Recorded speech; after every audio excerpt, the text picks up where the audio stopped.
கண்மணி நாயகம் ஸல்லல்லாஹு அலைஹி வஸல்லம் அவர்கள்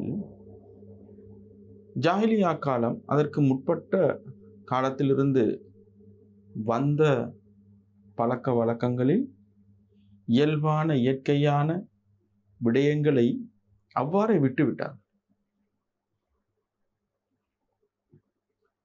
எவைகளெல்லாம் இயற்கைக்கு முரணோ, இயற்கைக்கு அப்பாற்பட்ட ஒரு நிலைமை, இயல்பான நிலைமைகளுக்கு அப்பாற்பட்டு இருக்கிறதோ அவைகள் விடயத்தில் கருத்து தெரிவித்தார்கள், சிலதை தடுத்தார்கள், விழிப்புணர்வை வழங்கினார்கள்.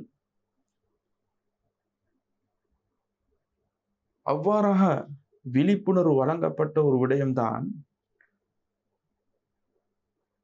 தனது மலஜல தேவைகளின் பொழுது அவைகளை நிறைவேற்றுகின்ற நேரத்தில் இடது கரத்தால் சுத்தம் செய்வதும் வலது கரத்தை தவிர்ப்பதும் எனக்கூடிய வழிகாட்டல். ஏனென்றால் சில மனிதர்கள் ஏதோ ஒரு வகையில் மனநலம் பாதிக்கப்பட்ட அல்லது இயல்பு நிலைமைக்கு மாற்றமாக செயற்படுவதில் இன்பம் காணக்கூடிய மனிதர்கள் சமூகத்தில் வாழத்தான் செய்கிறார்கள்.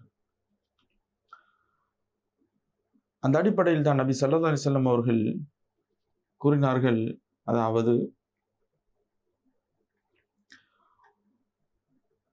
நீங்கள் உங்களுடைய மலஜல தேவைகளை நிறைவேற்றுவதற்கு சென்றால்